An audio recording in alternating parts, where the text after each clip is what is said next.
l'écriture inclusive ou le langage inclusif, ça n'est pas, il ne s'agit pas de réécrire les classiques. Les classiques ont été écrits, les classiques ou non classiques, peu importe. Ça a été écrit une fois, il n'y a aucune raison de changer, même si on change l'orthographe, on modernise l'orthographe. Personne d'entre vous n'a lu Molière en général, sauf à être spécialiste dans la langue de Molière, comme on dit toujours. On parle de la langue de Molière, mais personne n'a jamais vu comment écrivait Molière, parce que tout est modernisé du point de vue de l'orthographe. Mais le texte, évidemment, on ne les touche pas. Donc, l'écriture inclusive ou le langage inclusif ne sert pas à réécrire les classiques. Ça ne sert pas non plus, l'objectif n'est pas non plus de farcir les textes avec des points ou avec d'autres signes, comme on le voit ici, où il y en a vraiment beaucoup, parce que ça a été fait pour ça, pour faire peur.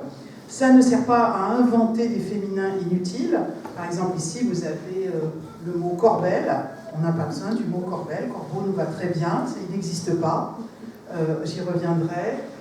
Et lui, on ne voit pas pourquoi. Voilà, La Fontaine raconte une histoire de deux gars, le corbeau et le renard. Pas de raison de lui faire raconter une autre histoire. Il ne parle pas des dames, il ne parle pas de la population générale. Donc ça ne sert pas à ça.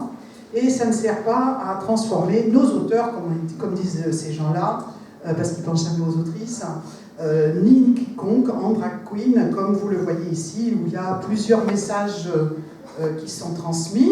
Hein. Non seulement l'écriture inclusive, c'est une horreur, mais voyez ce qu'on va faire à nos enfants, et voyez le genre qu'on a donné à La Fontaine. Alors ce texte-là, il sort d'un site de royaliste, c'est écrit, on le voit dans l'autre sens là. Mais en fait, le débat a été complètement, ce débat très, très animé et très controversé, a été tout à fait instrumentalisé, notamment par l'extrême droite, par les conservateurs, pour faire peur aux gens, pour faire peur aux bons Français et aux bonnes Françaises. Et alors ça ne... Vous voyez, on a par exemple, encore définition négative, ça ne sert pas à avoir la peau de la langue française.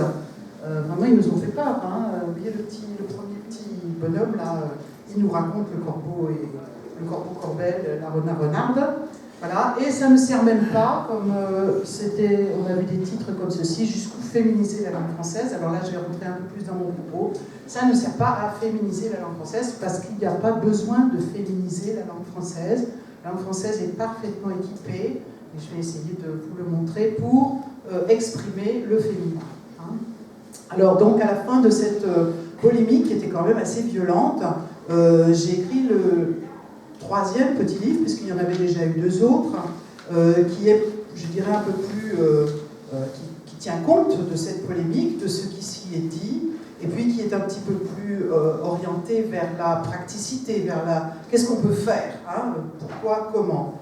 Et j'avais déjà écrit donc deux livres, en 2014, celui qui a un peu lancé l'affaire, la discussion, non, le masculin ne l'emporte pas sur le féminin, et puis un autre petit livre qui était spécialement destiné à descendre, si je puis dire, l'Académie française, hein, c'est-à-dire à montrer, en tout cas, bon, peut-être pas physiquement, on leur en veut pas, mais à montrer à quel point ils sont incompétents, ces gens-là, et à quel point ils ont été nocifs. Alors ça va revenir régulièrement. Donc, en quoi ça consiste l'écriture inclusive? Ça consiste à utiliser des noms féminins pour parler des femmes. Vous allez voir à quel point c'est méchant. Utiliser des noms féminins pour parler des femmes. Ça consiste à évoquer les femmes aussi, quand on parle de population mixte, et pas à parler seulement des hommes ou au masculin. Ça consiste à oublier que le masculin l'emporte sur le féminin dans le système des accords. Ça consiste à ne plus parler de l'homme quand on veut parler du genre humain. Voilà. Il y a deux, trois autres petites choses, mais ça, c'est vraiment les piliers du langage inclusif. Et notre langue est parfaitement outillée pour faire cela. Alors, je vais essayer de vous le montrer en faisant une petite promenade dans la langue française et dans ce qu'on lui a fait.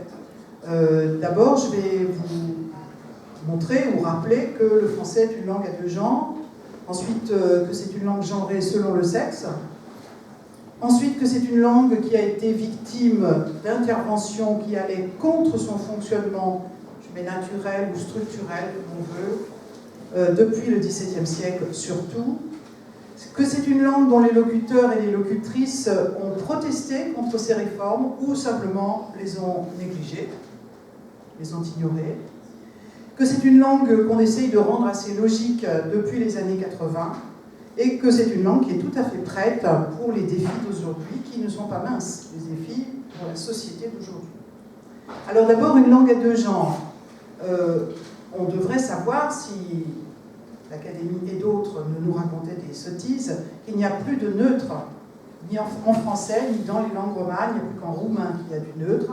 Dans les autres langues, il reste du neutre à l'état de trace, mais vraiment des traces, c'est-à-dire que le système du neutre a disparu, il reste des pronoms comme ceci, cela, ce, mais voilà, il n'y a pas de déterminant neutre, il n'y a pas d'adjectif neutre, il n'y a pas de participe neutre comme c'était en latin, comme c'est en partie en allemand ou dans les langues où il y a du neutre.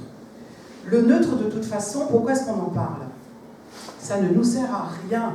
Et ça ne va pas, même si ça existait encore en français, ça ne résoudrait pas les problèmes qu'on a pour parler des hommes et des femmes, puisque le neutre est fait pour parler des choses, des objets, des sentiments, de tout ce qui n'est pas vivant. Hein.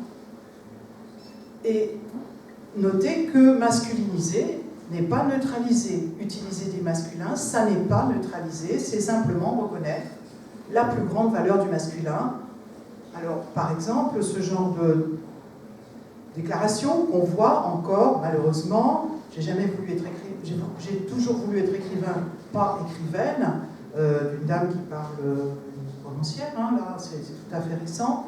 Elle a le droit, cette dame, de dire qu'elle est écrivain et pas écrivaine. On ne peut pas lui reconnaître, l'empêcher, mais simplement, il ne faut pas avaler l'idée que ça serait un mot neutre, écrivain, c'est un mot masculin. Alors, il y a des raisons historiques, il y a des raisons psychologiques qui font que certaines femmes préfèrent le masculin. En général, c'est parce qu'elles sont de bonnes élèves, elles ont bien entendu à l'école que le masculin l'emporte sur le féminin, donc elles ont intégré cette plus grande valeur du masculin, mais c'est pas un mot neutre. Alors, une langue genrée selon le sexe. Évidemment, quand je dis cela, je parle des êtres sexués, des êtres animés, on dit en linguistique, pour les mots qui désignent, il y a deux grands corpus dans nos langues, en général, un corpus des êtres qui désigne des êtres animés et un corpus qui désigne les êtres inanimés. Quand on parle des êtres animés, il y a toujours, ou pratiquement toujours, deux mots. Un mot qui désigne les femelles, un mot qui désigne les mâles. Alors ces mots peuvent être totalement différents, comme homme et femme, frère et sœur, père et mère, ou bien cerf et biche, complètement différents, mais la plupart des termes qui désignent des personnes sont proches, c'est-à-dire que le mot est fait sur une racine commune, un radical commun, puis il y a des terminaisons différentes, par exemple ici, paysan, paysanne, ou bien on pourrait dire agriculteur, agricultrice, c'est-à-dire qu'il y a une racine qui fait paysage aussi, paysannerie, plein de mots, dont paysan, paysanne, masculin, féminin, ou bien agricultrice qui fait agricole, agriculture, et agriculteur, agricultrice. Donc c'est la finale qui nous permet de voir, d'entendre d'abord que ça désigne des hommes ou des femmes. Alors on a aussi dans notre langue un certain nombre, un petit nombre, mais quand même qui n'est pas ridicule, de mots qu'on appelle épicènes, c'est-à-dire qu'ils sont semblables au féminin et au masculin. Donc vous voyez ici deux philosophes, voilà un beau mot épicène, Madame du Châtelet et Voltaire, deux philosophes, et puis deux journalistes, que je n'ai pas besoin de vous présenter. Journaliste, c'est aussi un mot épicène, c'est-à-dire que pour ces mots-là, ce n'est pas la finale du terme qui laisse entendre qu'on parle d'un homme ou d'une femme, c'est le même mot, mais c'est l'environnement. On va dire une journaliste compétente, un journaliste compétent. Donc, ces mots sont épicènes. Alors, pour tous ces termes qui désignent des êtres sexués, on dit en français que le genre est motivé. C'est-à-dire que le fait d'utiliser un masculin ou le fait d'utiliser un féminin a du sens. On utilise le masculin pour parler des mâles, on utilise le féminin pour parler des femelles. Et ça, c'est donc le corpus des mots animés, si on peut dire, des noms animés. L'autre grand corpus, c'est les inanimés, c'est la table ou le tableau. Pour table, il n'y a qu'un mot, il n'y a pas Monsieur Table et Madame Table. Pour le tableau, c'est pareil. Et le tableau n'est pas le mâle de la table, comme vous le savez. Donc pour ces mots-là, il n'y a qu'un mot. Et on dit que le genre est arbitraire parce que ça n'a pas de sens. Le fait que la table, ça soit féminin et que le tableau soit masculin, ça n'a pas de sens. Ça pourrait être le contraire. Dans d'autres langues, c'est le contraire. Donc voilà, c'est comme ça, c'est l'histoire du mot, c'est le fait qu'en français, il y a du féminin et du masculin. Et donc, y compris les objets qui ne sont pas sexués, il faut bien les appeler avec du masculin ou du féminin, mais ça n'a pas de sens. Et on traite de la même manière que les objets un certain nombre de bestioles pour lesquelles on ne voit pas la différence sexuelle. Et c'est le cas du corbeau. Je ne sais pas si vous voyez à l'œil, quand on regarde un corbeau, si c'est une corbeille ou un corbeau. Non, donc le corbeau. Voilà, quand c'est plus petit, c'est une corneille, mais c'est pas la corneille n'est pas la femelle du corbeau. Et la mouche, on ne sait pas, mais par contre le moustique, voilà, ça fait partie, il y a tout un corpus des animaux qui, bien qu'ils soient sexués, n'ont pas, pour le commun des mortels et la commune des mortels, n'ont pas de nom spécifique. Il y a les spécialistes, les biologistes disent une mouche mâle, une mouche femelle, un moustique mâle, un moustique femelle, mais nous, on n'en a pas besoin parce qu'on ne les reconnaît pas. Donc, voilà. Donc, nous, là, on va parler surtout des animaux. Le fait de parler donc des femmes au féminin et des hommes au masculin, c'est le fonctionnement structurel naturel, je disais tout à l'heure, du latin et de toutes les langues romanes, et c'est d'abord un phénomène oral. Troisième chose, il n'y a pas de distinction entre les activités, les métiers, les titres, les fonctions. Je dis toujours cela parce que notre académie nous explique depuis 20 ans que oui, bon d'accord, les métiers, il faut que ça soit féminin et masculin, mais alors les fonctions, c'est intouchable, c'est masculin. Non, on ne sait pas reconnaître morphologiquement un mot qui désigne une fonction d'un mot qui désigne un métier. C'est dans le sens, c'est dans nos pratiques, mais voilà. Beaucoup de mots sont deux choses. Instituteur, est-ce que c'est un métier, est-ce que c'est une fonction? C'est un peu les deux. Donc il n'y a pas de distinction. Et je vous donne ici une description d'un des premiers grammairiens qui s'intéresse au français. On est au début du XVIIe siècle, avant la création de l'Académie.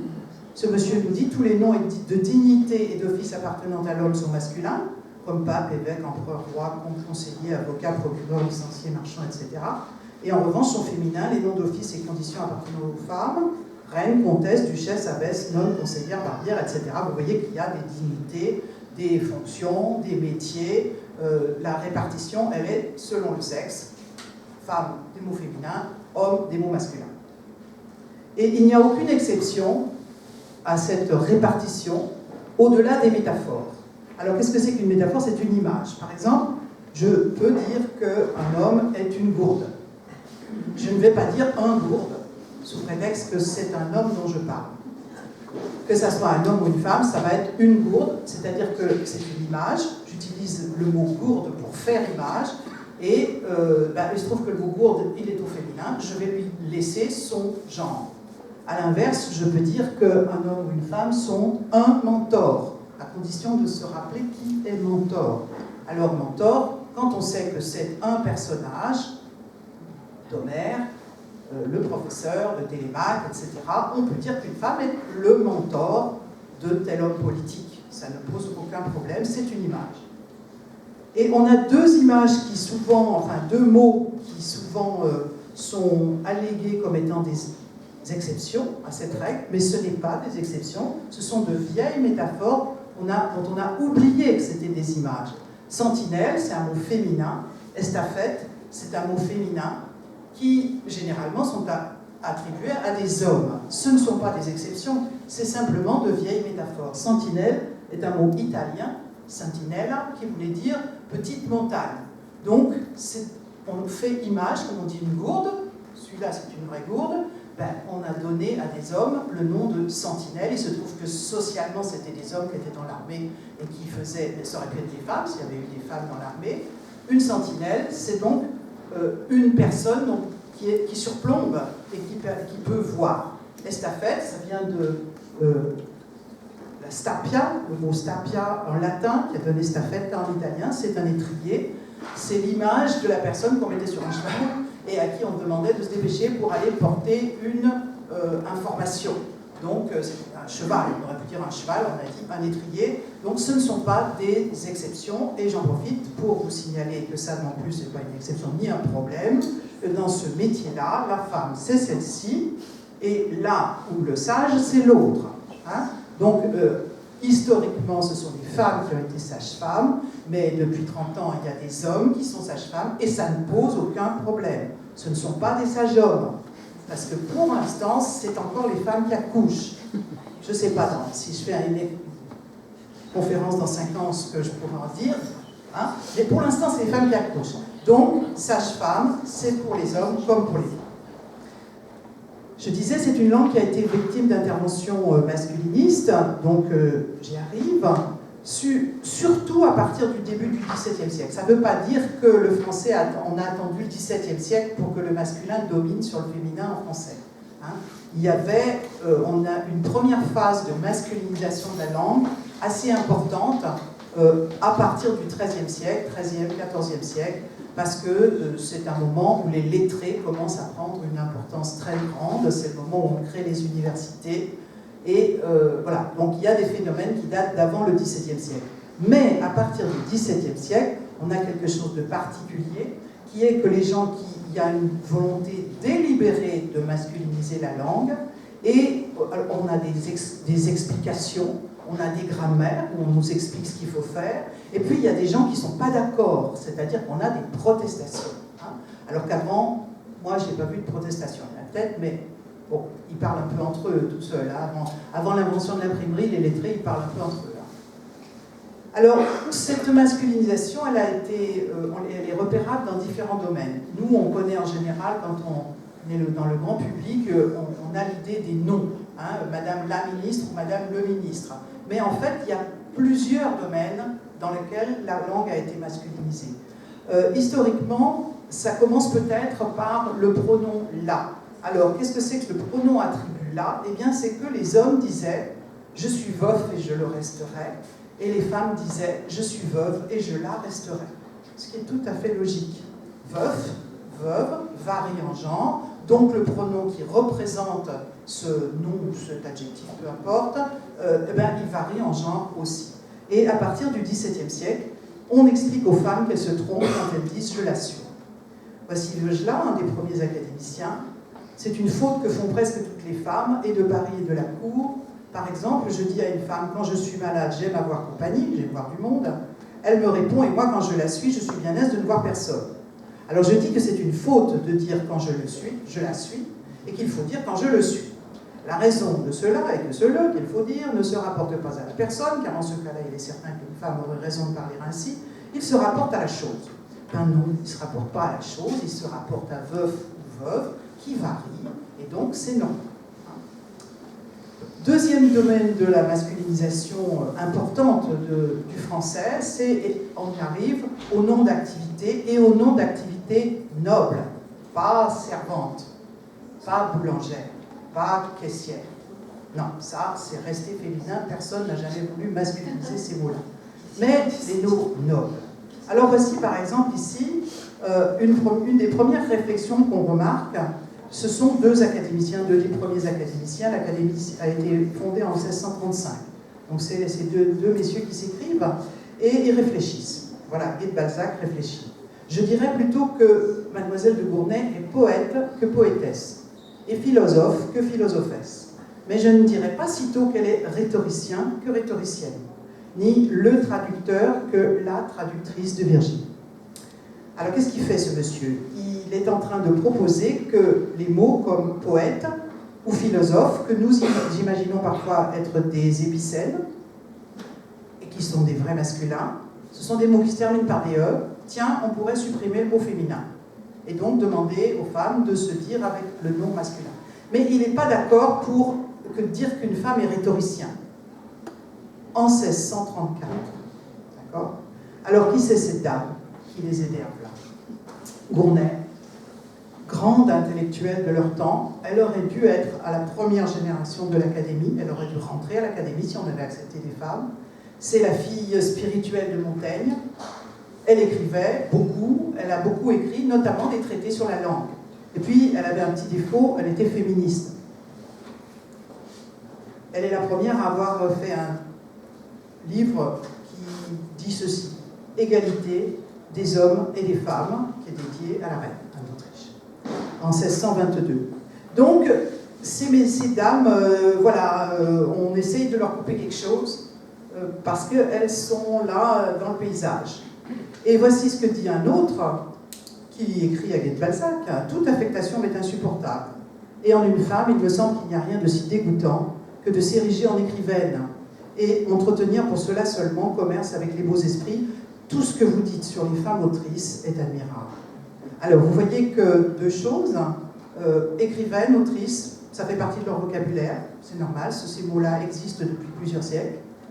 Mais ce qui les énerve, c'est pas les mots là pour l'instant, c'est les dames.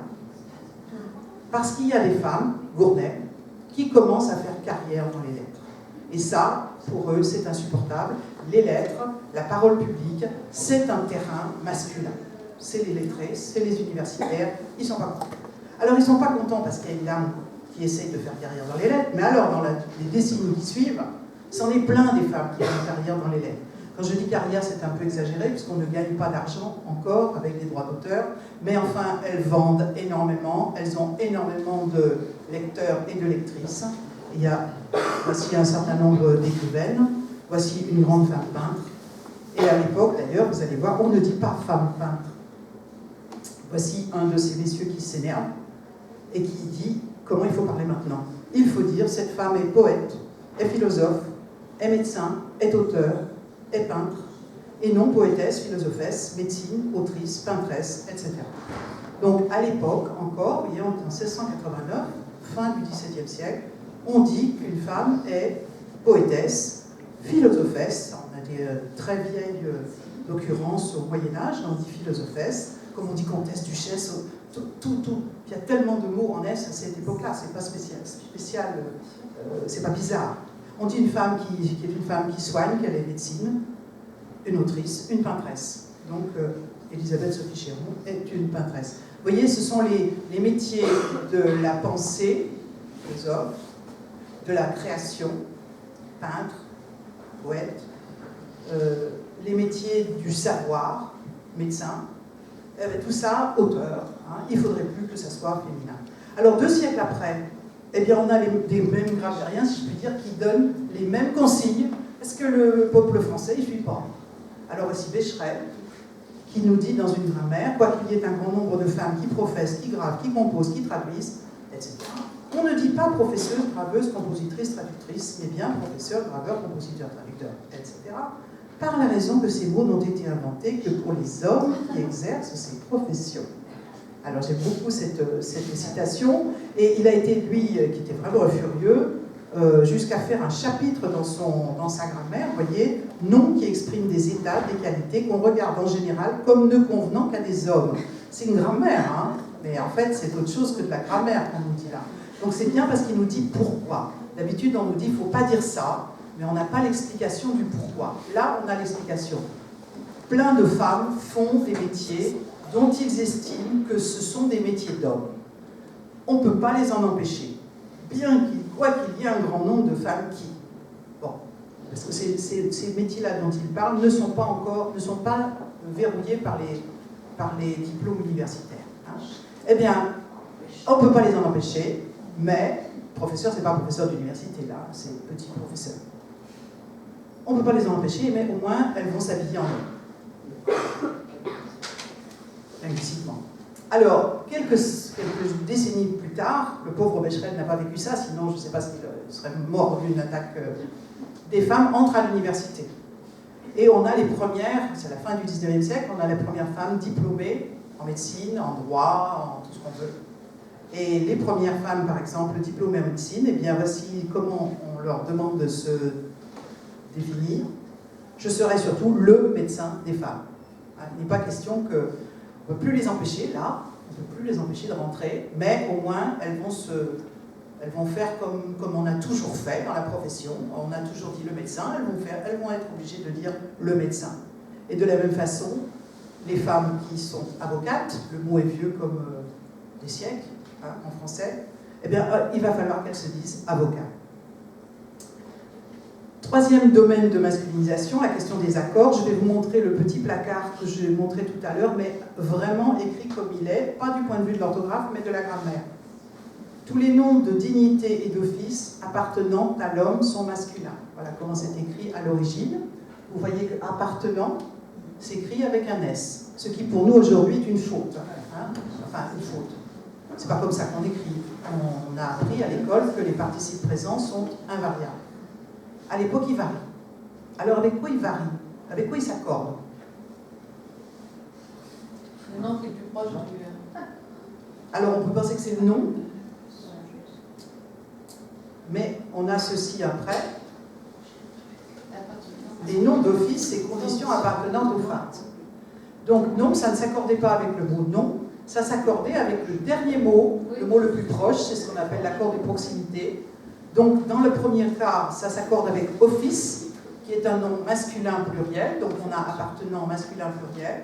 Dans le deuxième cas, on a condition, féminin pluriel, donc appartenante, féminin pluriel. C'est un accord extraordinairement intuitif, c'est facile, on n'a pas besoin de réfléchir. Combien j'ai de mots derrière, est-ce qu'il y a un masculin dedans, ce qu'on apprend aujourd'hui. Non, c'est le dernier, hop, on y va et on accorde. Alors, quelques années plus tard, voilà, la nouvelle règle est sortie, des cartons. Parce que le genre masculin est le plus noble, il prévaut seul contre deux ou plusieurs féminins. Ou plusieurs, fussent-ils 1000. Quoi qu'ils soient plus proches de leur adjectif. Donc vous voyez ici la description exacte de l'usage français, un des usages français, et sa condamnation. Et alors là encore, il ne nous dit pas pourquoi, mais il y en a quand même certains qui nous disent pourquoi, parce que j'imagine qu'il doit y avoir du monde pour dire « mais qu'est-ce que vous nous racontez là? C'est quoi votre histoire de genre le plus noble ?»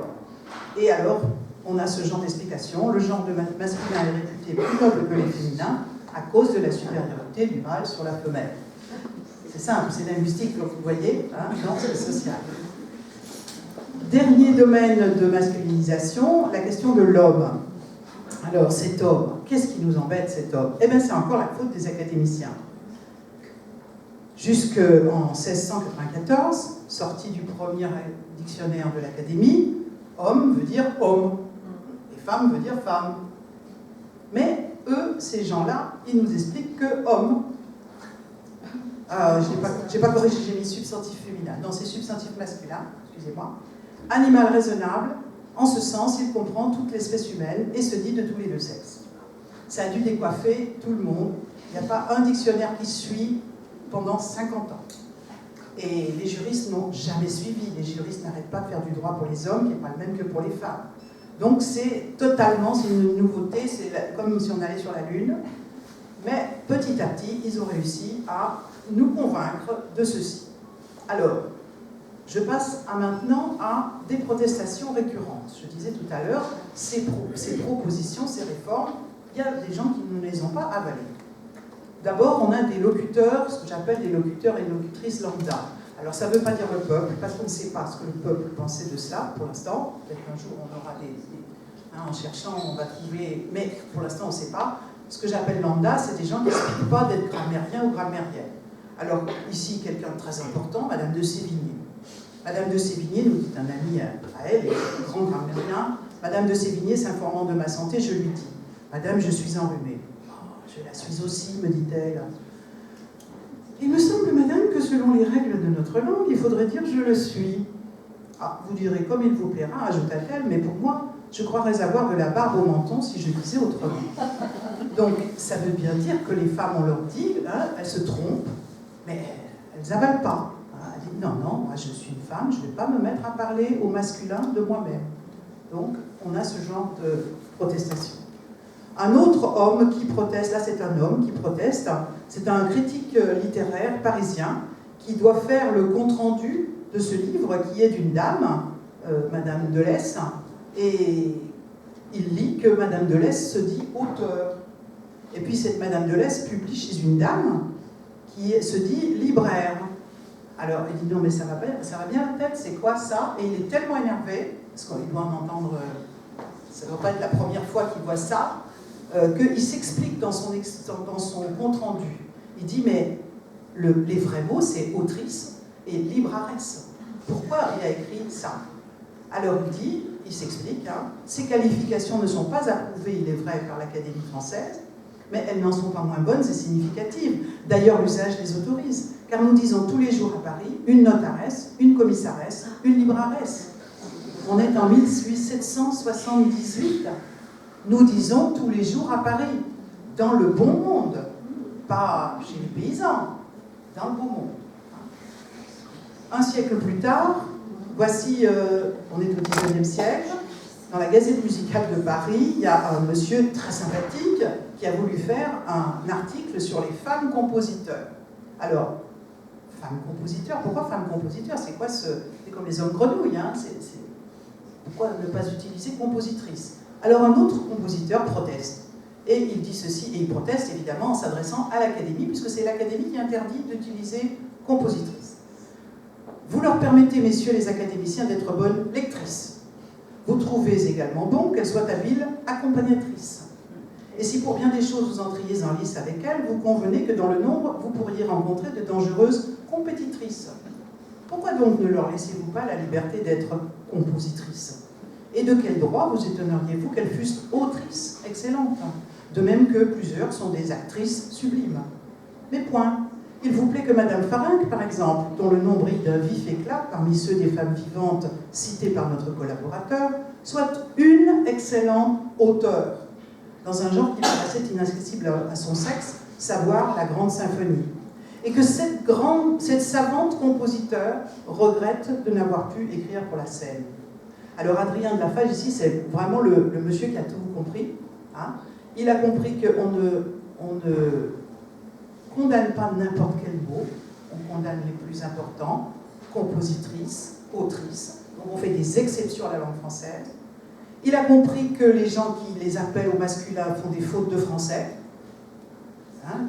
7 savantes compositeurs, c'est du mauvais français. Si on n'était pas dans le registre des noms comme ça, avec de l'idéologie beaucoup, on mettrait simplement à 0 à un enfant qui écrirait ça. Hein. Et puis il a même compris qu'il faut faire la pub des copines, puisqu'il nous parle de cette très grande Louise Farinck, compositrice célèbre, dont l'école a oublié de nous parler, et pas seulement l'école. Alors, des protestations de féministes. Ici, notamment pendant la Révolution, nous avons, entre autres, hein, on en a d'autres, mais celle-là, je l'aime bien, on a retrouvé une requête des dames à l'Assemblée nationale. Beaucoup de Français et de Françaises, pendant la Révolution, ont écrit à l'Assemblée nationale pour demander ce qu'ils voulaient, des changements. Et parfois, ils savent que les députés sont très occupés, donc ils leur fournissent des lois clés en main. Alors là, par exemple, ces dames proposent une loi en 10 articles, qui est une loi pour l'abolition du privilège masculin. Parce qu'on nous a appris à l'école que les privilèges ont été abolis. En 1789, il y en a juste un qui n'a pas été aboli, c'est le privilège masculin. Il correspond à une catégorie juridique d'Ancien Régime, le privilège masculin. Il n'a pas été aboli celui-là, donc elles font 10 articles, et voici ce que dit le 3e article. Le genre masculin ne sera plus regardé, même dans la grammaire, comme le genre le plus noble, attendu que tous les genres, tous les sexes, tous les êtres doivent être et sont également nobles. Vous voyez, il y a une conscience non seulement politique, sociale, mais que ça va jusqu'à la langue. Bien sûr, la protestation la plus importante, c'est celle de l'Inde de Gouges, après la Déclaration des droits de l'homme et du citoyen, août 89, qui n'était fait que pour les hommes, hein, qui déclarait des listes de droits pour les hommes, aucun pour les femmes. Elle a publié la Déclaration des droits de la femme et de la citoyenne. C'est presque elle qui a inventé les doublets, comme ce qu'on appelle aujourd'hui les doublets, la double flexion, hein, citoyen et citoyenne. Bon, elle a mal fini sa vie, vous savez, et les femmes aussi beaucoup pendant la Révolution. Alors, des protestations de grammairiens. Voici un grammairien au temps où Becherel dit qu'il ne faut pas dire ceci et cela. ce monsieur dit, mais jamais auteur, amateur et auteur, parce qu'ils ont essayé de faire disparaître amatrice aussi. Jamais amateur et auteur ne signifieront amatrice et autrice, pas plus que homme, femme et cheval, jument. Donc on a besoin de mots pour désigner la réalité, pour désigner les gens, et voilà, les mots masculins ne désigneront jamais des femmes. D'autres grammairiens, au XXe siècle, à partir du moment où il y a des femmes qui ont passé les diplômes, donc, et qui commencent à se dire au masculin. Ici, leur protestation, n'y en a-t-il pas qui s'intitulent sur leur carte de visite « Maître Gisèle Martin, avocat ». Et d'autres qui se font adresser leur correspondance au nom de Mademoiselle le docteur Louise Renaudier. Que des fautes.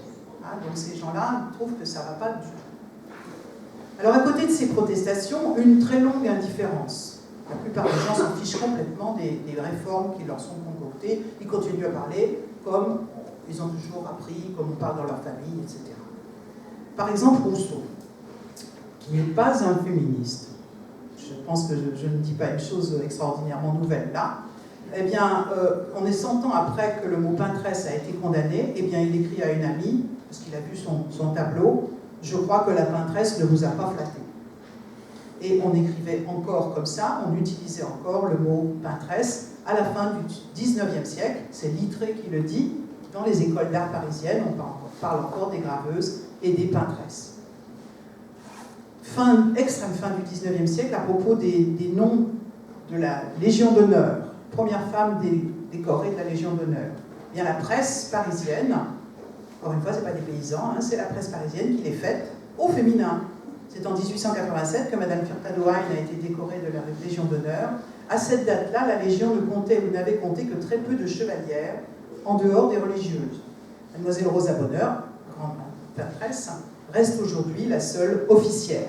Et c'est normal, ces mots sont vieux. Officière, chevalière, c'est des vieux mots, donc ils sont utilisés. Ici, un autre type d'indifférence, c'est à propos des accords de proximité. C'est un docteur qui écrit un guide pour visiter la Savoie et la Haute-Savoie, et il explique à propos, je crois que c'est d'un lac, je ne sais plus quel lac, on peut aller sur le lac en bateau à vapeur ou en petit bateau et visiter les coteaux et les montagnes voisines à pied ou en voiture. Les coteaux et les montagnes voisines, pas voisins. Coteaux et montagnes voisines, l'accord de proximité. Alors pourquoi est-ce que cette longue indifférence a cédé le pas? Il y a les temps modernes. Alors les temps modernes, qu'est-ce qui fait que ça change véritablement? Qu'est-ce qui fait que toutes ces réformes qui n'étaient pas passées sont passées? Eh bien, c'est l'école. Et c'est l'école primaire obligatoire qui a installé les réformes pensées par les académiciens depuis 2 siècles dans les têtes, et elle les a installées à partir de 7 ans, 8 ans. Et on a mis dans les manuels scolaires ce genre d'image pour faire bien comprendre ce que c'est. Alors on n'a plus de nobles ici parce qu'on est sous la Troisième République, donc la noblesse on l'a un peu laissé passer, mais on a relooké la règle en disant le masculin l'emporte sur le féminin. Vous voyez, il y a une image qui montre bien que même s'il y a plein de filles, elles ne gagnent pas, et que de l'autre côté, mais le chien et le garçon gagnent. Et c'est vrai, hein, c'est vrai que s'il y a beaucoup de femmes, plus, je dis toujours un taille-crayon, on est obligé de faire l'accord, on est prétendument obligé de faire l'accord au masculin.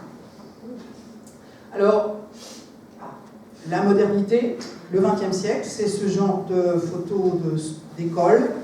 Ça va être l'école centrale de Lyon. Après, dans la deuxième partie du XXe siècle, dans les années 60, on a ce genre d'assemblée. Si on y regarde bien, il doit y avoir une dame tout à fait à l'extrême gauche, là-bas, au PC, mais sinon, il n'y a que des messieurs. L'école de l'ENA, alors c'est à 63, vous voyez, ils ont trouvé il y a 2 dames, donc 4. Alors ils les ont mises au premier rang, pour qu'on les voit bien. Elles sont, il n'y a pas de pantalon, hein, elles rasent les murs, grosso modo, et elles ne sont pas encore, la parité est quand même encore assez loin. Et on a donc une nouvelle, en fait, dans la deuxième partie du XXe siècle, on a une nouvelle vague de masculinisation du français, notamment avec toutes ces fonctions auxquelles les femmes arrivent à partir du milieu du XXe siècle, à partir du moment où elles sont citoyennes. Donc, des fonctions politiques, vous voyez, Lienèche, Dienesch, qui encore en 1978 était dans les textes de l'Assemblée nationale et dite ambassadeur, ancien ministre, conseiller général, député et... Voici Yvette Chassagne, la première préfète, notée avant d'être préfète comme administrateur civil, comme si on ne connaissait pas les mots administratrice civile. Voici la première femme rectrice, Sonia Seité, qui encore en 86, dans la presse provinciale, est notée comme ancien recteur. Et j'en profite pour dégommer, si je puis dire, un dernier mythe, qui est celui de l'homme avec une majuscule. Vous savez qu'on nous dit que ça fait toute la différence, la majuscule. On ne l'entend pas, mais ça fait toute la différence. Mais non. En 1962, si vous regardez le grand Larousse encyclopédique de cette date-là, eh bien, le mot homme ne porte toujours pas de majuscule. L'homme considéré du point de vue de l'espèce, voilà, sans majuscule. Et si vous allez chercher l'article sur les droits de l'homme, eh bien, les droits de l'homme n'ont pas de majuscule. Donc c'est un mythe extrêmement récent que celui de la majuscule. Et puis, cette période-là, c'est la période de l'Académie qui n'a toujours pas de femmes. J'aime bien cette photo parce qu'on a vraiment l'impression que c'est un château fort, l'Institut. Oui, c'est un château fort. La première femme est entrée en 1980. Pas avant, jusque-là, ils ont freiné des cas de fer. J'en arrive ici à cette langue rendue assez logique depuis les années 80. Donc, en 1984, sous la présidence de Mitterrand, Yvette Roudy a créé une commission de terminologie relative au vocabulaire concernant les activités des femmes, puisqu'il semblait qu'il n'y avait toujours pas de mots pour dire une femme qui dirige une ambassade, qui dirige une université, qui dirige une préfecture, etc. Alors, la création de cette commission de terminologie, peut-être certaines personnes ici s'en souviennent, a déclenché une grosse année d'hystérie dans la presse parisienne, dans la presse provinciale et à l'Académie. Alors ici, un exemple de la presse. Voici M. Bruno Frappa, qui, quelques mois après avoir écrit la chose que je vais vous montrer, est devenu directeur du Monde. C'est pas n'importe qui, directeur du Monde. La première femme qui sera élue cheftaine de l'État aura ainsi devant elle une septennate pour tenir avec la gouvernante les engageaisons de sa programmature électorale et conduire la France sur les chemines de la progressesse dont elle a tant besoin. Je ne sais pas si vous voyez. Il s'agissait du vocabulaire concernant les activités des femmes, pas de changer la langue française. Alors, il y en a deux mots là qui désignent les activités des femmes. C'est cheftaine, on ne voit pas ce que ça fait là, c'est fait pour les enfants, chez les scouts. Chef, ça suffit, même pas féminisé. Et la gouvernante, c'est quoi ce truc? C'est une invention, hein? La gouvernante, ça suffit. On a un beau mot en français. Donc, on s'amuse. Et l'autre monsieur que j'ai mis en dessous, c'est un académicien, un très grand académicien, un très grand esprit, Georges Dumézil. Georges Dumézil qui fait partie il est le co-auteur avec Lévi-Strauss de la première déclaration de l'Académie contre la dite féminisation, qui est un texte qui a l'air savant, qui reste un petit peu poli. Mais à côté de ça, ces messieurs ont donné des articles dans la presse. Et quelques mois après, Dumézil a commis un article, c'est une auto-interview, je ne sais pas si on voit. C'est lui qui pose des questions, c'est lui qui répond aux questions, et il a envoyé ça au Nouvel Observateur. C'était un grand monsieur, un académicien, donc le Nouvel Observateur a publié, en rigolant quand même un peu. Alors qu'est-ce qu'il dit Dumézil? Il explique que tous ces féminins que vont nous inventer les précieuses ridicules, puisque c'est comme ça qu'elles ont été traitées, sont inutiles.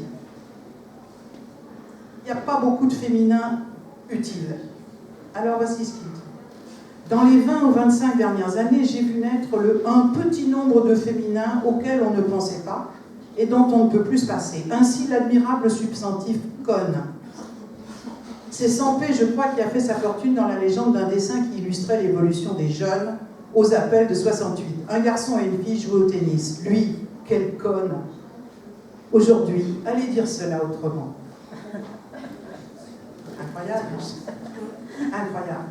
Alors le sport, qu'est-ce que les femmes font dans le domaine du sport? Quelle conne. On ne peut rien dire de plus. Quelle conne. Il s'agissait toujours des activités des femmes, hein, de cette commission, mais c'est pour combattre la commission qu'ils ont fait ce type de déclaration. On a un deuxième grand moment d'activisme de femmes de l'État en 1998, 97-98. 97, le milieu de l'année 97, c'est la première fois, on est dans la campagne, la suite de la campagne pour la parité. Pour la première fois à l'Assemblée nationale, il y a eu plus de 10% de femmes élues. Jusque-là, depuis un siècle, un demi-siècle, ça n'avait pas été plus que 5%. On a dépassé les 10%. Et les premières femmes élues du gouvernement Jospin ont demandé qu'on les appelle Madame la ministre. La révolution, quoi. Hein, la révolution. Gilets jaunes à côté, c'est rien. Hein. Alors, eh bien, ils ont continué. 2 ans et demi de délire. Je vous n'en donnerai qu'un exemple. Un académicien, Jean Dutour. Jospin, dans son ministère, est comme un pacha dans son harem. Ces femmes le fascinent. Alors, comme tous les hommes, comme tous les pachas, il canne. D'autant que les petites satisfactions d'amour-propre qu'il donne aux favorites ne coûtent pas cher. Seule la grammaire en prend un coup. C'est typique de l'académie, typique des plus violents de l'académie. On dit très clairement que toutes ces dames qui sont ministres, elles sont ministres parce qu'elles couchent avec le Premier ministre, bien sûr, et qu'elles ont obtenu ça sur l'oreiller, et que la grammaire en prend un coup. Vous avez vu que la grammaire n'en prend aucun coup. D'ailleurs, ministre, c'est, s'il avait bien cherché, c'est chez Corneille, c'est chez Racine. C'est pas un problème. Alors je vais finir avec un saut de plus qu'on fait aujourd'hui quand on parle de langage inclusif. Donc on a commencé cette... je dis bon, je n'y aide pas, c'est pas moi, mais en tout cas, vous voyez que cette lutte a commencé dans les années 80 pour essayer de défaire tout ce tricotage masculiniste. Et aujourd'hui, on est 40 ans plus tard et on a des idées un peu plus claires sur ce qu'on peut faire. Alors, qu'est-ce qu'on peut faire? Les 9/10 de ce qu'on peut faire ne sont que de retrouver les ressources de la langue française, rien d'autre. À propos des noms de personnes, notamment, eh bien, on a, dans la langue française, pratiquement tous ceux dont on a besoin sont là depuis des siècles. On en a déjà vu passer un certain nombre. Et si vous voulez vous amuser ou vérifier, vous pouvez aller voir le site de la Société internationale pour l'étude des femmes de l'Ancien Régime, que j'ai longtemps présidé, que j'ai fondé avec d'autres camarades. Nous travaillons tous sur l'Ancien Régime, tous et toutes sur l'Ancien Régime. Nous tombons tous les jours sur des textes d'auteurs ou d'autrices, le plus souvent des auteurs, qui parlent le français qu'il faut parler, avec les bons mots. Donc, vous avez une rubrique qui s'appelle la guerre des mots, où nous nous amusons à répertorier chaque fois que nous trouvons des phrases avec le qui l'a dit, où est-ce qu'on peut le retrouver. Vous pouvez donc vérifier.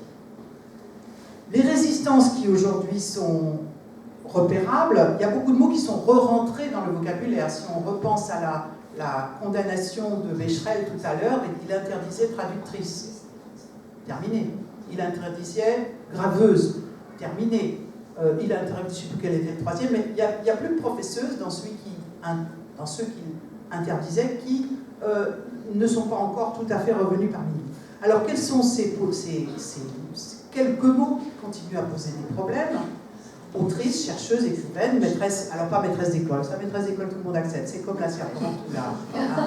Mais alors la maîtresse de requête, oh, il paraît que c'est imprononçable, hein, la maîtresse de conférence, ouh là là, comme c'est problématique. Non, c'est pas plus problématique que maîtresse d'école. Médecine, voilà, ça ne pose aucun problème, professeuse, rectrice, mais c'est des anciennes chasse gardée des hommes. Le commandement, bien entendu, le leadership militaire, tous ces mots sont vieux. 5, 6 siècles, parfois 3, 4 pour certains. Il paraît qu'on ne peut pas les utiliser, on peut les utiliser, ils sont là, il suffit d'ouvrir la bouche et de les utiliser. Pour les dignités, pareil, vous l'avez vu, hein, même commandeuse, qui est un très haut grade de la Légion d'honneur, les femmes qui dirigeaient les plantations en Afrique, qui dirigeaient le personnel, étaient des commandeuses. Les hommes étaient des commandeurs, les femmes étaient des commandeuses. Donc tout ça est là parmi nous. Et tous ces mots de la justice, que depuis 10 ans nous nous habituons parfois mal à voir avec EURE, qui sont des faux féminins, alors que les vrais féminins existent depuis des siècles. Donc il suffit que nous voulions bien les utiliser. Il n'y a rien à inventer.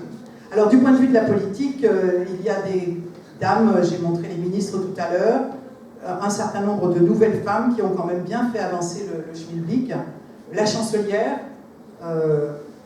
en août 2005, avant qu'elle arrive sur la scène médiatique, chancelière, c'était impossible. Impossible à prononcer, impossible à utiliser, c'était la femme du chancelier, on ne savait pas qui c'était, etc. Bon, 2 mois après, on s'était habitué à chancelière. La maire de Paris, elle a demandé à ce qu'on l'appelle la maire de Paris, et bon, voilà, c'est fini. Hein. Il y a encore quelques femmes qui veulent être appelées le maire, mais elles ont quand même pris un bon coup de vieux avec une femme aussi importante. Et la première ministre anglaise, eh bien, parce que la guerre de la ministre, de Madame la ministre, a été gagnée à la fin des années, à la fin du XXe siècle, il n'y a pas eu de polémique à propos de la première ministre. La maire de Montréal se dit mairesse et chef, donc ça va arriver, ça va se réinstaller tranquillement. On voit de plus en plus des vrais féminins se réinstaller. Ça, c'est un livre. Ça, c'est la couverture de diapason, c'est pas rien. Chef d'orchestre, voilà. Et on voit pas bien quel problème ça pose. Il y a l'Arabie. Voilà. Alors, deuxième chose, au-delà des noms, les accords. Ben, on a toutes les solutions traditionnelles qui permettent de parler un bon français. L'accord de proximité, c'est le plus naturel. J'ai noté ceci il y a moins de 6 mois. Le MAGE, qui est un groupe d'universitaires qui a fait un colloque avec le genre et la famille font-elles bon ménage. L'école nous a dit qu'il faudrait écrire font-ils. Mais quand j'ai demandé à ces personnes comment ça avait été reçu, pas une protestation, ni dans le public, ni par internet, ni... C'est tellement naturel, c'est tellement français que c'est passé. Et puis je vous montre ici un exemple qui m'amuse beaucoup, c'est après un article que j'ai publié dans The Conversation, en français, qui était à propos des droits de l'homme. Il y a un monsieur qui n'était pas d'accord du tout avec ce que je racontais, donc il proteste, hein, un internaute qui proteste, et qui écrit « La lectrice et le lecteur non infantilisé aux émotions du XXIe siècle comprendra sans qu'on lui explique que cela inclut aussi les femmes. » Alors voilà un très beau, très bel accord de proximité. La lectrice et le lecteur non infantilisé, il faudrait mettre un S, soi-disant, hein, il n'a pas mis d'S, et non seulement il n'a pas mis d'S, mais il a fait tout ce qu'il fallait comme il faut. Il a commencé par la lectrice, et donc ensuite il a accordé avec infantilisé, et il a continué comme on devrait le faire, comme on peut le faire, au singulier, sans qu'on lui explique, et pas sans qu'on leur explique. Vous voyez ? Donc naturellement, même en protestant contre ce que je racontais, c'est-à-dire je racontais qu'il y avait des accords de proximité, eh bien, il a retrouvé tout seul. C'est quand même assez extraordinaire. Et sur ça, je précise que les enfants qui feraient aujourd'hui, à qui on enseignerait aujourd'hui de faire des accords de proximité, ne risquent rien du tout. Car quand le cas se présente, par exemple, en 2014, au diplôme du brevet, il y avait cette phrase. Toute confidence, tout contact exige un déplacement. Donc, il fallait mettre exige au pluriel. Mais si on ne le mettait pas au pluriel, eh bien, les correcteurs et les correctrices avaient comme consigne de ne pas considérer ça comme faute, puisque c'est un accord de proximité. Et on sait, puisqu'on a fait maintenant les recherches, que l'accord de proximité a été toléré, noir sur blanc, dans les consignes du ministère de l'Éducation nationale, jusqu'à la loi Abi, jusqu'en 1976. C'était écrit. On ne l'enseignait plus, mais on le tolérait. Depuis, tout ça a été effacé, on n'en parle plus, mais quand ça se présente, on le tolère. Donc on ne fait pas de faute, on ne risque rien à faire des accords de proximité. L'accord au choix, c'est un deuxième type d'accord qui existait dans la langue française, qu'on a un peu, qui n'a jamais disparu, mais qu'on a rétréci, on va dire. Je vous présente ici un livre qui date de 1571, je crois. Et alors là, je ne vous ai pas épargné, évidemment, l'orthographe de l'époque. C'est le Parnasse des poètes français modernes, contenant leurs plus riches, je vais mettre mes lunettes, leurs plus riches et graves sentences, discours, descriptions, doctes enseignements, recueillis. Alors, c'est quoi ce recueilli? Ce recueilli n'est pas un accord de proximité, parce que sinon ce serait enseignement. Sentence. Et bien voilà. En fait, c'est avec les plus riches et graves sentences. C'est ce qui est arrivé en premier, dans son énumération, c'est ce qui a des adjectifs, donc c'est ce qui est le plus important pour lui. Donc le fait d'accorder au féminin est une information qu'on perdrait avec la règle d'accord au masculin. C'est une information qui nous dit que ce qui est le plus important pour lui là-dedans, c'est les plus graves et riches sentences. Alors cet accord-là n'a jamais été éradiqué par les grammairiens masculinistes. Ils l'ont simplement affublé d'un nom savant. Il paraît que c'est une syllèpse, c'est-à-dire une figure de style. En fait, c'est pas une figure de style, c'est juste un accord selon le sens. Donc, faisons des syllèpses. Aujourd'hui, c'est autorisé. Et donc, nous pouvons dire que les infirmières et leurs traducteurs ont été prises dans une embuscade. Il y a plus d'infirmières que de traducteurs. Pourquoi ne pas faire l'accord de majorité? Et de la même façon, on n'est pas obligé de s'adresser au masculin dans une assemblée où on a repéré un monsieur, avec beaucoup de femmes. Hein? Donc, faisons des syllèbes. Les doubles flexions, c'est la deuxième grande conseil du langage inclusif, ou épicène, ou sexiste, ou égalitaire, tout ça étant synonyme. Alors voici, pourquoi est-ce que les doubles flexions c'est important? Parce que le masculin n'est pas générique. Voici un grand grammairien, devant l'éternel, Alain Perfit. Je m'amuse évidemment, parce que ce monsieur est d'abord un homme politique, et qui nous disait en 1984, toujours contre la création de la commission. Par le fait, faut-il dire françaises et français, citoyennes et citoyens, téléspectatrices et téléspectateurs? Ah, c'est oublié qu'en français, le masculin joue le même rôle que le neutre dans d'autres langues. Français, citoyen, téléspectateur désignent indifféremment les deux sexes. Voilà la théorie du masculin dit générique, qui est simplement un masculin hégémonique. Alors on lui met un 0 sur 20, car d'abord le neutre ne sert pas à désigner les personnes. Vous voyez, ils sont très savants. Hein. Et ensuite, non, français ne veut pas dire française. Citoyen ne veut pas dire citoyenne. En tout cas, jusqu'en 1944, ça ne veut pas dire. Hein, les citoyens, c'est pas les femmes. Téléspectateurs, demandez à tous les gens qui font des sondages pour savoir à quelle heure la ménagère est dans son poste, hein, pour savoir que c'est pas pareil les téléspectateurs et les téléspectatrices. Puis je trouve que c'est quand même assez pas correct du point de vue de Perfit, parce qu'il avait quand même un peu oublié son maître. Hein, française, français. Alors pourquoi est-ce que De Gaulle commence tous ses discours par française, français? Parce qu'il veut être élu. Oui. Hein, contrairement aux académiciens. Donc, et puis il avait quand même donné le droit de vote aux Françaises, il est pour beaucoup, maintenant on sait qu'il est pour beaucoup, et puis il voulait être élu au suffrage universel. Donc, l'intelligence a dû faire son tour assez vite du cerveau. Adressons-nous aussi aux femmes. Alors les politiques ont beaucoup travaillé pour ces doublets. Voici Arlette, qui commençait ses discours comme ça. Aujourd'hui, les politiques continuent à travailler beaucoup pour l'instauration de ces doublets, celles et ceux, hein, on a fait remarquer ceci, ambassadeurs, ambassadrices. C'est très important aussi pour l'égalité. On sait par exemple que ce type de programme qui existe depuis une dizaine d'années, programme jeunes chercheuses et jeunes chercheurs, eh bien on sait, aujourd'hui on a fait l'étude, ça génère plus de candidatures féminines que si on fait un programme jeunes chercheurs. On le sait, on a les chiffres. Et bien entendu, on se dit, mais alors est-ce que je vais mettre les chercheuses d'abord ou les chercheurs d'après? Est-ce que bon, c'est quoi là? Est-ce qu'il faut être dans la galanterie, etc. Non, il n'y a qu'à besoin. Il n'y a qu'à besoin. Il y a besoin il y a qu'à utiliser l'ordre alphabétique. C'est bien, c'est ce qu'on préconise. Ça permet de dire, un coup c'est le féminin qui va tomber en avant, un coup c'est le masculin. Vous voyez? Les directeurs et les directrices, les commerçantes et les commerçants.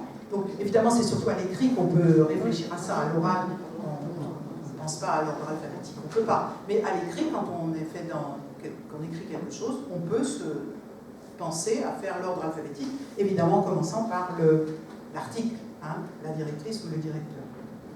Alors c'est là qu'à propos des doublets, que vient l'idée, dans des esprits à peu près normalement faits, de peut-être on pourrait aller un peu plus vite, peut-être quelques abréviations ne seraient pas inutiles. Alors la première idée est arrivée non pas par les féministes, mais par le ministère de l'Intérieur, qui a écrit sur toutes vos cartes d'identité, né, entre parenthèses, au lieu de dire né ou né. Alors la parenthèse, c'était pas terrible, hein, mettre les femmes entre parenthèses, on connaît ça. Donc on a essayé, depuis une trentaine d'années, on essaye d'autres signes. On a essayé le trait d'union, on a essayé la barre oblique, la majuscule, le point bas. Ce sont des candidats, hein, qu'on a testés. Et puis ils ont tous une qualité ou des défauts. Et aujourd'hui on est arrivé au point milieu ou au point médian, qui a pour lui plein d'avantages. Il est très discret, il ne va pas à la ligne, on ne peut pas le confondre avec un autre signe, et il n'a pas de connotation parce qu'on ne l'a jamais utilisé en français. Il a pour l'instant un défaut qui est la difficulté d'accès sur les claviers, mais ça va être, c'est promis par la FNOR depuis 2 ou 3 ans, ça va sortir bientôt sur les nouveaux claviers. Donc plus de problème. Donc on a bien avancé, ce point médian, sans doute, on verra bien, il y aura peut-être quelqu'un qui trouvera encore mieux, mais pour l'instant c'est le meilleur candidat. Il reste à décider si on en a besoin de 2, quand on a des mots au pluriel, ou si on en a besoin que d'un. Alors moi, ma religion est faite, on n'en a besoin que d'un. Pourquoi est-ce qu'on en met 2? Parce qu'on est parti des parenthèses. Donc avec les parenthèses, on a comme matrice dans la tête les parenthèses, donc ensuite on a mis 2 pour tout. Mais maintenant qu'on réfléchit, on sait qu'on n'en a pas besoin de 2. Ce qu'on veut faire, c'est exprimer le masculin et le féminin, pas le singulier et le pluriel. Le masculin et le féminin. Et puis les autres choses où il faut réfléchir, c'est est-ce qu'on va accepter des choses comme ça, qu'on voit aujourd'hui, c'est-à-dire des mots qui sont, moi je l'appelle un peu charcutés, alors que si vous voyez né et historienne, on a les 2 mots en entier, complets, on les voit tous les deux. Tandis que dans directeur RIS, on a un vrai masculin en entier et un morceau de féminin. Donc moi je dis non. On ne doit pas faire ça, là on doit écrire les 2 mots. Il est évident que tout ça est pour l'écrit, pas pour l'oral. À l'oral, on doit dire les 2 mots, quand ils ne sonnent pas pareil. On peut peut-être faire ça quand on est dans un espace extrêmement restreint, un tableau, mais sinon, non, il faut écrire les 2 mots tranquillement. Autrement dit, si on avait demandé mon avis pour écrire cette banderole, qui est une vraie banderole, c'est pas moi qui l'ai trafiquée, mais je la trafique pour vous montrer ce que moi j'aurais conseillé, c'est ceci. Vous voyez la différence? Voilà, 2 points bas, 1 point milieu, ça suffit. On fait d'autres choses aujourd'hui, alors il y a plein de gens qui se lancent avec l'imagination et au pouvoir, avec les couleurs, les codes couleurs ici, vous voyez, on a dans l'IB, c'est une qui a moins de 6 mois, pas besoin de points, ils ont mis 2 couleurs. Ici, ils ont mis un point et la couleur. Donc, on y va.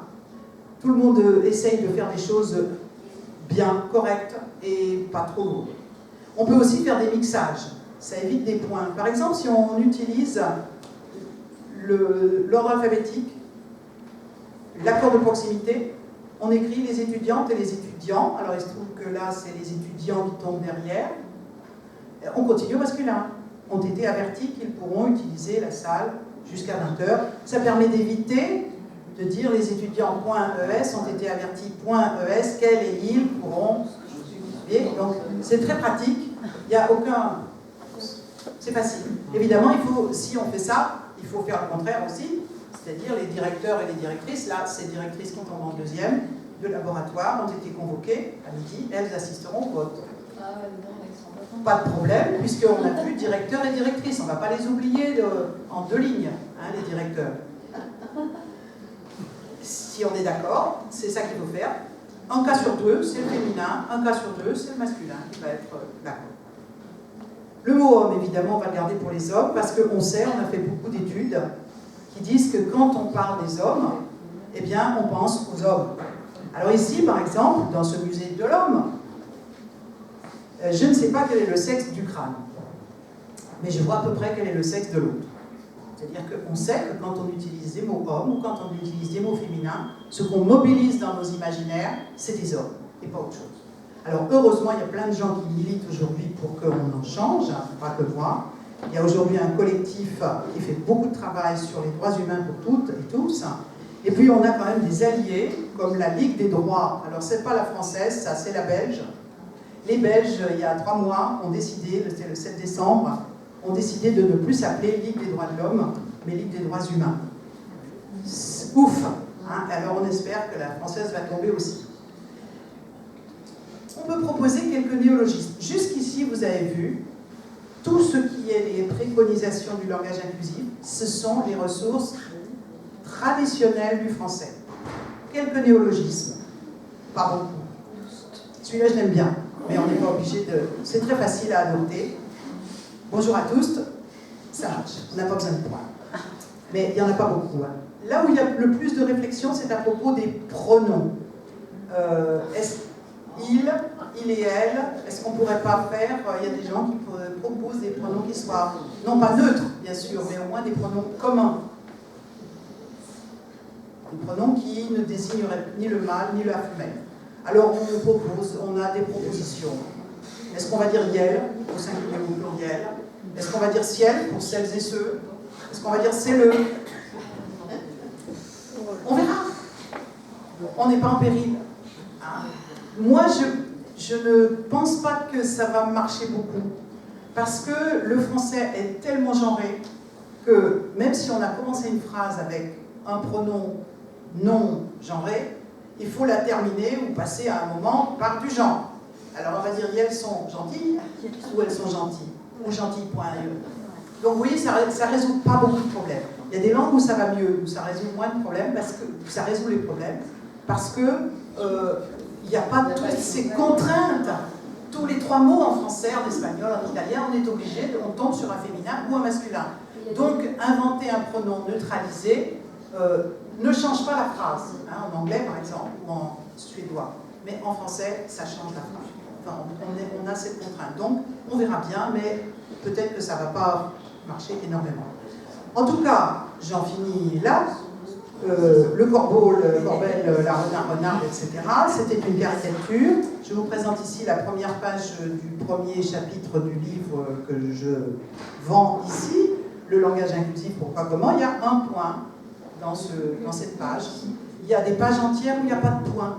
Il suffit d'utiliser l'ensemble des ressources du langage inclusif et on n'est pas obligé d'avoir des abréviations. Alors aujourd'hui, qu'est-ce qu'il reste à faire? Vous savez que c'est terminé, au moins, de ce côté-là. On n'a plus ce problème-là. Donc ça, c'est un petit post que j'ai mis sur ma page Facebook. La guerre est finie, voilà, le 28 février 2019. Ces messieurs, dames, surtout des messieurs, ne nous embêteront plus. Ils peuvent se rendormir. Ils n'interdiront plus qu'on utilise les mots féminins et le reste. L'autre grande, alors, une fois qu'ils sont out, il nous reste quand même plein de choses à faire. Il nous reste plus, en dehors de tout ce que je viens de dire, il faut emporter cette grande bataille qui a commencé depuis quelques années. Ça, c'est le manifeste des profs. 314 profs l'année dernière ont dit « Nous n'enseignerons plus que le masculin l'emporte sur le féminin ». Ils ont été suivis par d'autres profs et par la société civile qui a signé une pétition. Elle est toujours en ligne, vous pouvez la signer. Nous ne voulons plus que le masculin l'emporte sur le féminin. Là, il va falloir décrocher l'autorisation du ministère de l'Éducation nationale. On n'est pas bien barré avec ce ministre, mais les ministres ne sont pas éternels. Autre grand problème, obtenir que la France renonce aux droits de l'homme. Ici, les Portugais sont en train de le faire. Ça a quelques semaines aussi. Ils renoncent ils disaient encore, direitos do homem, droits de l'homme. Eh bien, ça va être direitos humanos. Donc, nous, on doit obtenir ça. Et de la même façon, obtenir que nos textes de loi, notre constitution, soient écrits en langage inclusif. C'est ce que sont en train de faire les Espagnols. Ça me permet de finir en vous disant que le travail qu'on fait en France n'est pas franco-français. Le problème se pose dans toutes les grandes tous les grands pays qui manifestement veulent aller vers l'égalité. Hein. Et voilà, j'en ai presque terminé. Si vous voulez en savoir plus, donc je vous rappelle que ces livres sont là. Il y a un libraire qui est là et qui les vend. Et je vous remercie beaucoup de votre attention.